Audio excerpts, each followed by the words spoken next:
নিরামিষ কুমড়ো শাকের চচ্চড়ি একবার খেলে আবার কিন্তু খেতে ইচ্ছা করবে।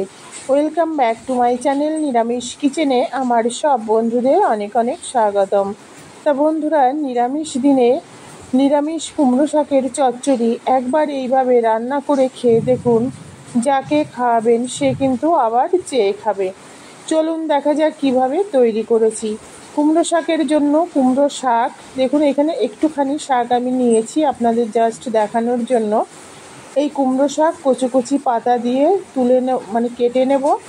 আর আছে মিষ্টি কুমড়ো, দেখুন এই কাঁচা মিষ্টি কুমড়ো দিয়ে শাক তৈরি করলে অসাধারণ লাগে খেতে। আমি কেটে নেব আর শুধু কুমড়ো শাক তরকারির মধ্যে আরও কিছু সবজি দেব। একটা মশলা করতে হবে, তার জন্য রয়েছে সাদা তিল, গোটা সর্ষে, গোটা জিরে, রোস্টেড চীনাবাদাম আর কিছুটা কাঁচা লঙ্কা।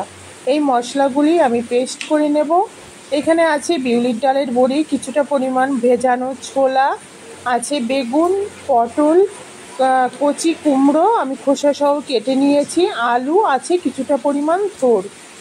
এই নিরামিষ কুমড়ো শাকে যদি একটু বেশি পরিমাণে সবজি দিয়ে রান্না করা যায় বন্ধুরা, এটা গরম ভাতে খেতে যেমন সুস্বাদু লাগে, খিচুড়ি দিয়ে খেতেও অসাধারণ লাগে, আবার রুটি দিয়ে খেতেও দারুণ লাগে। এইভাবে নিরামিষ কুমড়ো শাকের তরকারি আপনারা একবার তৈরি করে খেয়ে দেখুন। আর এখানে কুমড়ো শাকটা কেটে ধুয়ে নিয়েছি, দেখুন খুব বেশি পাতা দিইনি, জালি জালি পাতাগুলো দিয়েছি। আর ডাঁটাগুলো অবশ্যই ছুলে দেবেন। এইবার চলুন রান্না করি। প্রথমে কি করতে হবে বন্ধুরা, প্রথমে বিউলির ডালের যে বড়িটা এটা আমি ভেজে নেব। আর কুমড়ো শাকে বিউলির ডালের বড়ি দিলে এটা খুবই টেস্টি লাগে। এইভাবে আমার মা রান্না করতো আগে যখন ছিল বাড়িতে, বিভিন্ন রকম সবজি দিয়ে। আর এই কাঁচা কুমড়ো, যদিও এটা আমার কেনা, সব কিছুই কেনা, কারণ আমাদের তো গাছ নেই, আমরা লোকের বাড়িতে থাকি, ভাড়া বাড়িতে। যখন নিজেদের বাড়ি ছিল তখন বাড়িতেই সব কিছু হতো। আর এইভাবে মা কুমড়ো শাক আর কচি কুমড়ো কেটে রান্না করতো, খুবই টেস্টি লাগতো। আর বিউলির ডালের বড়িটা এইভাবে লাল করে ভেজে নেবেন, ভেজে আমি তুলে নেব। এইবার যেহেতু বেগুন নরম সবজি, সেই জন্য বেগুনটা একটু বড় সাইজ করে দেবেন আর কচি বেগুন দেওয়ার চেষ্টা করবেন। বেগুনটা আমি অল্প তেলেই ভেজে নেব আগে, তা না হলে বেগুনটা যদি সব সবজির সঙ্গে আগের থেকে ভাজি তাহলে ওটা একদম গলে যাবে। তাই বেগুনটা আগে আমি ভেজে নেব, ভেজে তুলে রাখবো। যে সকল বন্ধুরা, একটু নুন দিয়ে দিয়েছি, যে সকল বন্ধুরা আমার মতো শাক খেতে পছন্দ করেন তারা এইভাবে একবার কুমড়ো শাক রান্না করে খেয়ে দেখুন, দারুণ লাগবে। আরেকদিন আপনাদের সঙ্গে শেয়ার করব বন্ধুরা, ডাল দিয়ে আমার মা কুমড়ো শাক তৈরি করতো, মানে এত টেস্টি হতো না, শুধুমাত্র ডাল দিয়ে একটু জিরে বাটা সর্ষের তেল দিয়ে সেই কুমড়ো শাক দিয়ে ভাত খাওয়া হয়ে যেত।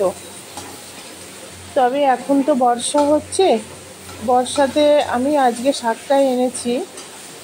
এই শাকটায় না খুব বেশি স্বাদ লাগবে না, কারণ এই যে বৃষ্টি হয়ে যাচ্ছে, আর বৃষ্টি হয়ে গেলে জল হয়ে গেলে না সেটাই স্বাদ লাগে না। কিন্তু বাজারে গেলাম, বাজারে যেয়ে দেখি এত সুন্দর টাটকা কুমড়ো শাক, কচি কুমড়ো। অ্যাকচুয়ালি এখন যেহেতু বৃষ্টি হচ্ছে সব জায়গায় কম বেশি, আর যদি জল জমে যায় তাহলে কুমড়ো গাছ, পেঁপে গাছ, লঙ্কা গাছ এগুলো কিন্তু মরে যায়, মানে জল বাঁধলেই। তাই যাদের বাড়িতে আছে তারা বিক্রি করে দিচ্ছে। যাই হোক বন্ধুরা, একটু সর্ষের তেল দিয়ে দিলাম, অল্প তেলেই রান্না হবে আর পুরো রান্নাটা সর্ষের তেলে করব। এখানে তেল দিয়ে দিয়েছি আর পাঁচফোড়ন দেব। এখানে পাঁচফোড়নটা আমরা সবাই জানি, আমার ভালো লাগে একটু পাঁচফোড়ন, তাই একটু বেশি পরিমাণেই দিয়েছি। দুটো কাঁচা লঙ্কা দিয়ে দিলাম আর কিছুটা লঙ্কা তো মশলার সঙ্গে বেটে দিয়েছি। আপনারা চাইলে এখানে একটা শুকনো লঙ্কা পোড়া দিতে পারেন। মশলাটা, ফোড়নটা দেখুন পোড়া হয়ে গেছে। এইবার যে আমি সবজিগুলো কেটে রেখেছিলাম আগে থোড়টা দেব। কুমড়ো শাকের মধ্যে থোড় আমার মা দিত, এইভাবে আমি সেইভাবেই দিচ্ছি, খুব ভালো লাগে। আর থোড় আমাদের হজমেও ভীষণ সহায়তা করে। সমস্ত বেগুন বাদে সমস্ত সবজিগুলো আমি দিয়ে দিলাম একসঙ্গে। আপনারা চাইলে আলাদা আলাদা আলাদা করে ভেজে নিতে পারেন, তবে আলাদা আলাদা করে ভেজে নেওয়ার এত দরকার নেই বন্ধুরা, একসঙ্গে দিলেই ভালো হবে। কারণ বেশি রিচ করলে খাবারের যে আলাদা গুণ, সবজির যে গুণাগুণ সেগুলো নষ্ট হয়ে যায়। এখানে পরিমাণ মতো নুন আর হলুদ দিয়ে হালকা করে নাড়াচাড়া করে দিয়ে এটাকে ঢাকা দিয়ে মিডিয়াম ফ্লেমে সবজিগুলোকে আমি সাঁতলে নেব। তাহলে ফ্রাইও হয়ে যাবে আর সবজিটা সিদ্ধ হয়ে যাবে। তবে কোনো রকম জল দেবেন না এই কুমড়ো শাকের চচ্চড়িটায়। জল দিলে কিন্তু ভালো লাগবে না, কারণ সবজি থেকে দেখুন হালকা একটু জল বেরিয়েছে। সবজি থেকে, শাক থেকে কিন্তু অলরেডি জল বেরোয়, ওই জলেই সিদ্ধ হয়ে যাবে। আর ঢাকা ঢাকা দিয়ে করলে সেটা সিদ্ধ হয়ে যাবে। এক্সট্রা করে জল দিলে তরকারির স্বাদটাই নষ্ট হয়ে যাবে। যাই হোক বন্ধুরা, এবার কুমড়ো শাকটা আমি দিয়ে দিলাম। শাক যতটা সেই পরিমাণে তরকারিটা দিয়েছি, কারণ সব তরকারি একটু একটু করে দিলে অনেকটাই হয়। আর যেহেতু কচি কুমড়ো, এটা একটু বেশি পরিমাণেই দিয়েছি। দিয়ে এবার আর নাড়বো না, কড়াইটা তো ভর্তি হয়ে গেছে। এই যে ভেজে রাখা বড়িগুলো এর উপরে দিয়ে দেবো, নাহলে সিদ্ধ হবে না। দিয়ে এইবার আমি এটাকে ঢাকা দিয়ে 5 মিনিট মতো কুক করব। ঢাকা দিয়ে কুক করার পর তারপর এটা অনেকটা কমে যাবে। আমি ঢাকনা খুলে দেখুন অনেকটা কমে গেছে। এবার এটাকে ভালোভাবে নাড়তে হবে, যাতে কুমড়ো শাকগুলি ভালোভাবে উপর নিচ হয়ে যায়, সবজিগুলোর সঙ্গে মিক্সড হয়ে যায়। বন্ধুরা, বাইরে মুষলধারে বৃষ্টি হচ্ছে, এত গরম না, গরমে একদম নাজেহাল। আমি জানি না কে কোথা থেকে ভিডিওটা দেখছেন, আপনারা কমেন্টস করে একটু কাইন্ডলি জানাবেন বৃষ্টি হচ্ছে কিনা।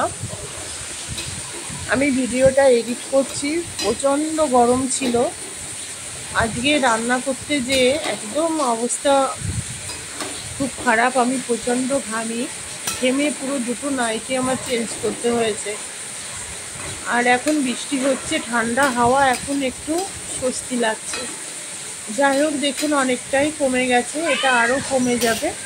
আমি ঢাকা দিয়ে আবারও এটা 5 মিনিট মতো কুক করব। দেখুন কুমড়ো শাক থেকে কতটা জল বেরিয়ে গেছে। এই জলটা আর থাকবে না। এইভাবে নাড়াচাড়া করতে করতে তরকারিটা হতে হতে জলটাও শুকিয়ে যাবে। আর কুমড়ো শাক আমার ভীষণ প্রিয়, আমি সব শাক খেতেই পছন্দ করি। একটু ভালোভাবে রান্না করলে বন্ধুরা এই শাক পাতা দিয়েই ভাত খাওয়া হয়ে যায়। একটুখানি চিনি দিয়ে দিলাম, কারণ এটা তো নিরামিষ শাক, একটু চিনি না দিলে ভালো লাগবে না। আর এখানে সেই মশলাটা পেস্ট করে দিলাম।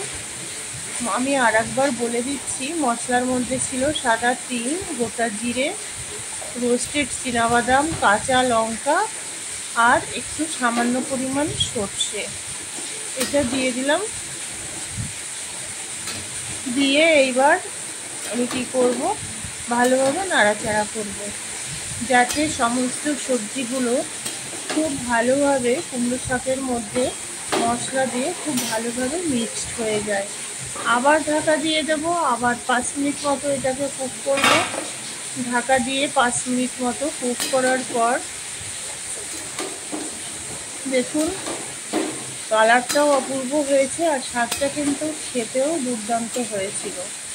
তবে রোদের শাকের থেকে একটু স্বাদ কম হয়েছিল, কারণ যেহেতু বৃষ্টি হচ্ছে এখন প্রতিদিন, শাকটা তো বৃষ্টির জলে ভিজছে, সেই স্বাদ আর টাটকা রোদে, ধরুন আজকে রোদ হলো, টাটকা রোদ, কন্টিনিউয়াস রোদের শাক বা সবজি, তার একটা স্বাদ আলাদা থাকে। ভেজে রাখা বেগুনটা দিয়ে দিলাম, দিয়ে আবারও একটু ঢাকা দিয়ে দেবো। শাকটা আমার অলমোস্ট হয়েই গেছে, আর একটু আমি নাড়বো। দেখুন জলটাও যেটা ছিল সেটাও একদম শুকিয়ে গেছে।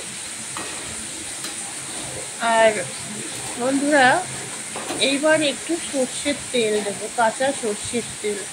কাঁচা সর্ষের তেল দিলে ফ্লেভারটা খুবই ভালো লাগে, আর খেতেও ভালো লাগে। এই তরকারিটা বেসিক্যালি আপনারা মাখা খিচুড়ি, মানে ভোগের খিচুড়ি যেটা হয়, সেই ভোগের খিচুড়ি, তারপর রুটির সঙ্গে অসাধারণ লাগে খেতে।